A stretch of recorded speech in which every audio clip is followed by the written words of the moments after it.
8ஆம் வகுப்பு புவியியல் முதல் பாடம் பாறை மற்றும் மண். இந்த பாடமானது 7ஆம் வகுப்பின் புவியின் உள்ளமைப்பு பாடத்தினுடைய தொடர்ச்சியாக கருதலாம். அங்கு நாம் நிலக்கோளம், நீர்க்கோளம், வளிக்கோளம் மற்றும் உயிர்க்கோளம் பற்றி படித்திருக்கிறோம். இவற்றில் மிக நிலக்கோளமாகும். இது திடப்பாறைகள் மற்றும் திடமற்ற பொருட்களை கொண்டது. நிலக்கோளம் என்பது இயல்பாகவே ஒரு பாறையின் கோளமாகும். கிரேக்க மொழியில் பெட்ரோ என்றால் பாறை, லாஜி அல்லது லோகோஸ் என்றால் அதை பற்றிய படிப்பு, இயல் என்று கூறுகிறோம். ஸோ பெட்ரோலாஜி என்ற சொல் கிரேக்க மொழியிலிருந்து பெறப்பட்டது. இது பாறை இயல் என நாம் மொழிபெயர்க்கலாம். பாறைகளால் ஆன இந்த நிலக்கோளத்தை நாம் லித்தோஸ்பியர் என்று கூறுகிறோம். பாறைகள் என்பவை பல கனிமப் பொருட்களால் ஆன ஒரு முக்கியமான இயற்கை வளம் ஆகும்.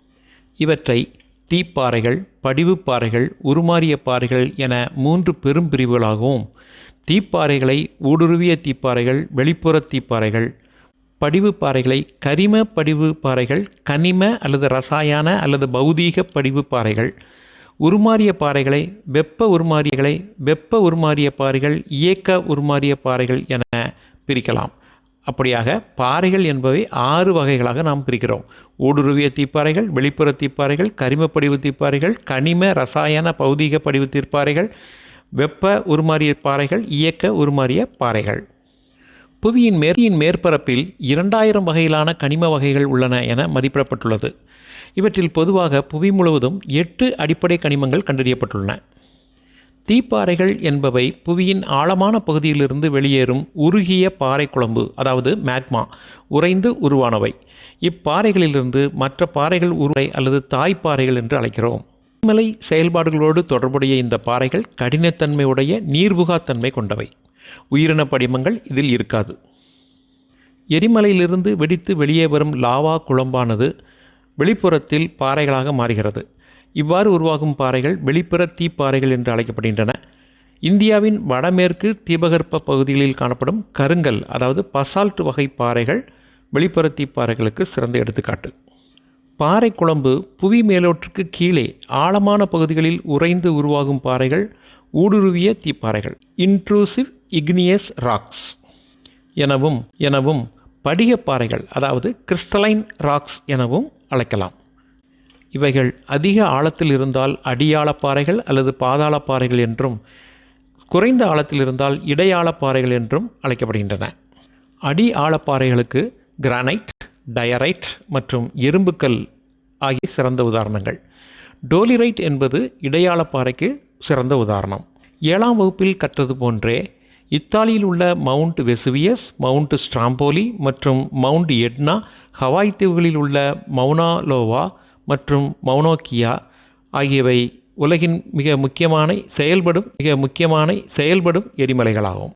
இந்த குரல் வழி பாடத்தொகுப்பின் நோக்கம் நமது வேலைகள் மற்றும் பயணங்களுக்கு எவ்வித பாதிப்பும் இன்றி பாடக்கருத்துக்களை உள்வாங்கிக் கொள்வதாகும். படிய வைத்தல் என்ற பொருள் தரும் லத்தீன் சொல்லான செடிமெண்டம் என்ற வார்த்தையிலிருந்துதான் செடிமெண்ட்ரி ராக்ஸ் என்பவை உருவானது, அதாவது படிவு பாறைகள். நீண்ட காலமாக அதிக வெப்பம் மற்றும் அழுத்தத்தின் காரணமாக இறுகியதால் படிவு பாறைகள் உருவாகின்றன. இவற்றை அடுக்கு பாறைகள், அதாவது ஸ்ட்ராட்டிஃபைடு ராக்ஸ் என்றும் கூறலாம்.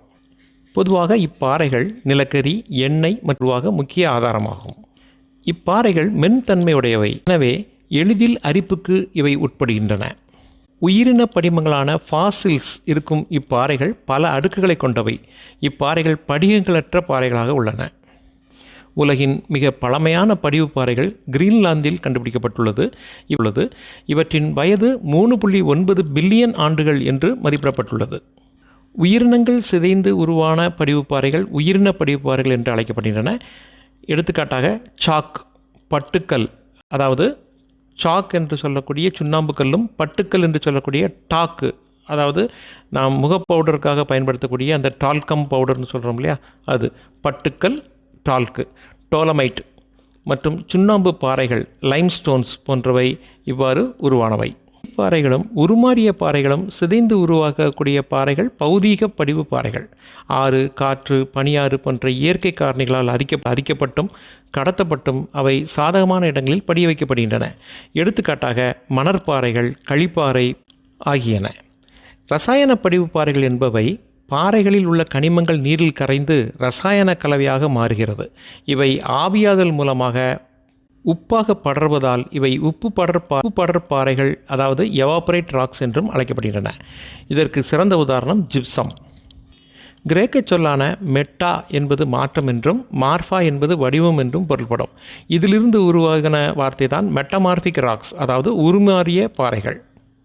வெப்பம், அழுத்தம் காரணமாக தீப்பாறைகளும் படிவு பாறைகளும் மாற்றமடைந்து உருமாறிய பாறைகள் என பெயர் பெறுகிறது. இந்த உருமாற்றம் வெப்பத்தாலும் பாறை குழம்பின் இயக்கத்தாலும் ஏற்படுவதால் வெப்ப உருமாற்ற பாறைகள், இயக்க உருமாற்ற பாறைகள் என இரண்டு வகைப்படுகிறது. உருமாறிய பாறைக்கு மிகச்சிறந்த உதாரணமான வெள்ளை பளிங்கு கற்களால் ஆனதுதான் உலக அதிசயங்களில் ஒன்றான தாஜ்மஹால். தீப்பாறையான கிரானைட் இயக்க உருமாற்றத்தினால் பளிங்கு அடுக்கப்பாறையாக உருவாகிறது. பசால்ட் எனப்படும் கருங்கல் பாறை வெப்ப உருமாற்றத்தினால் இக்லோகைட் பாறையாக மாறுகிறது. படிவு பாறையான சாண்ட்ஸ்டோன், அதாவது மணற்பாறைகள் வெப்ப கற்பாறைகளாக, அதாவது குவாட்சைட்டாக மாறுகிறது. ஷேல் என கூறப்படும் களிப்பாறைகள் பலகை பாறைகளாக, அதாவது ஸ்லேட்டுகளாக மாறுகின்றன. உருமாறிய பாறைகள் பெரும்பாலும் படிகத்தன்மையை கொண்டவை. இவை வெளிர் மற்றும் கருமை நிற கனிமங்களை அடுத்தடுத்த பட்டைகளாக கொண்டு காணப்படும். புவியின் மேலோட்டு பகுதியில் ஏற்படும் பல்வேறு இயற்கை சக்திகள் மற்றும் அக மற்றும் புற காரணிகளால் பாறைகள் ஒரு நிலையிலிருந்து மற்றொரு நிலைக்கு மாறுகின்றன. இந்த தொடர்ச்சியான மாற்றமே பாறை சுழற்சி என்று அழைக்கப்படுகிறது. புவியில் ஏற்படும் வானிலை சிதைவு, அரித்தல் போன்ற செயல்முறைகளினால்தான் புவியின் தோல் என அழைக்கப்படும் மண் உருவாகிறது. இந்த செயல்முறைகள் பாறை துகள்களிலிருந்து தாதுக்கள் வெளிப்பட காரணமாகின்றன. பின்னாளில் தாவரங்கள் வளர்ந்து இலை மக்கு சத்தின் மூலம் மண்ணை வளமடைய செய்கிறது. ஒவ்வொரு ஆண்டும் டிசம்பர் 5ஆம் நாள் உலக மண் நாளாக கொண்டாடப்படுகிறது. பொதுவாக மண்ணில் கனிமங்கள் 45%, கரிம பொருட்கள் 5%, நீர் 25%, காற்று 25% உள்ளது. மண்ணினுடைய கலவையானது இடத்திற்கு இடம், காலத்திற்கு காலம் மாறுபடும். இதில் கரிம பொருளின் 5%, வேர்கள் 10%, இலைமக்கு 80% காணப்படும். இந்த 5% இந்த மூன்றும் பங்கிட்டுக் கொள்கின்றன. மண் அவற்றின் நிறம், பௌதீக மற்றும் இரசாயன பண்புகளின் அடிப்படையில் 6 பெரும் பிரிவுகளாக வகைப்படுத்தப்படுகிறது. வண்டல் மண், கரிசல் மண், செம்மண், சரளை மண், மலை மண், பால். வண்டல் மண் ஆற்றுச் சமவெளிகள், வெள்ளச் சமவெளிகள், கடற்கரை சமவெளிகளில் காணப்படுகிறது. இவை ஓடும் நீரின் மூலம் கடத்தப்படும் நுண்ணிய துகள்களால் படிய வைக்கப்பட்டு உருவாகுகிறது. இது மற்ற மண் வகைகளை காட்டிலும் வளம் மிக்கது. இது நெல், கரும்பு, கோதுமை, சணல் மற்றும் உணவுப் பயிர்களை பயிரிட உகந்த மண் வகையாகும். மண்ணின் அடுக்கினை மேலிருந்து கீழாக நாம் இவ்வாறு கூறலாம். இலை மக்கு அடுக்கு, மேல்மட்ட அடுக்கு, உயர்மட்ட அடுக்கு, அடிமண், தாய்ப்பாறை அடுக்கு, சிதைவடையாத தாய்ப்பாறை. கரிசல் மண் என்பது தீப்பாறைகள் சிதைவடைவதால் உருவாகின்றது. கரிசல் மண் களிமண் தன்மையும் ஈரப்பதத்தையும் தக்க வைத்துக் கொள்ளும் திறனுடையது. இம்மண்ணில் நன்றாக வளரும் பயிர் பருத்தி. உருமாறிய பாறைகளும் படிகப்பாறைகளும் சிதைவடைவதால் உருவாவது செம்மண். இம்மண்ணில் உள்ள இரும்பு ஆக்சைடு அளவை பொறுத்து மண்ணினுடைய நிறமானது பழுப்பு முதல் சிவப்பு நிறம் வரை வேறுபடுகிறது. இம்மண் பொதுவாக அரை வறண்ட பிரதேசங்களில் காணப்படுகிறது. இது வளம் குறைந்த மண், எனவே திணைப்பயிர்கள் பயிரிட ஏற்றதாக உள்ளது. அதிக வெப்பநிலை, அதிக மழைப்பொழிவு பகுதிகளில் சரளை மண் காணப்படுகிறது. இம்மண் வளம் குறைந்தது, எனவே இது தேயிலை, காப்பி போன்ற தோட்டப்பயிர்கள் பயிரிட ஏற்றது. மலைச்சரிவுகளில் காணப்படக்கூடிய மண் மலைமண். இது காரத்தன்மையுடையது, குறைந்த பருமன் கொண்ட அடுக்காக உள்ளது. உயரத்திற்கு ஏற்றவாறு இம்மண்ணினுடைய பண்புகள் இடத்திற்கு இடம் மாறுபடும். அயனமண்டல பாலைவன பிரதேசங்களில் காணப்படக்கூடிய மண் பாலைமண். இது உவர்த்தன்மை மற்றும் வேளாண்மை மேற்கொள்ள முடியாது. மித வெப்பமண்டல காலநிலை பிரதேசங்களில் 1 சென்டிமீட்டர் மண் உருவாக 200 முதல் 400 வருடங்கள் ஆகிறது. அயனமண்டல ஈர காலநிலை பகுதிகளில் மண் விரைவாக உருவாகிறது. இதற்கே சுமார் 200 வருடங்கள் ஆகும். நன்கு வளமான மண் உருவாக ஏறங்கள் ஆகும். இப்பொழுது மண்ணினுடைய வளம் எவ்வளவு முக்கியமானது என்பதை நீங்கள் புரிந்திருப்பீர்கள். மண்ணரிப்பு என்பது இயற்கையால் செயல்பட்டாலும் சரி, மனித செயல்பாடால் ஏற்பட்டாலும் சரி, இது மண்ணினுடைய வளத்தை குறைத்து வேளாண்மையை உற்பத்தியை குறைக்கிறது. ஓடும் நீர் மற்றும் காற்று மண்ணரிப்புக்கு முக்கிய காரணிகளாக உள்ளது.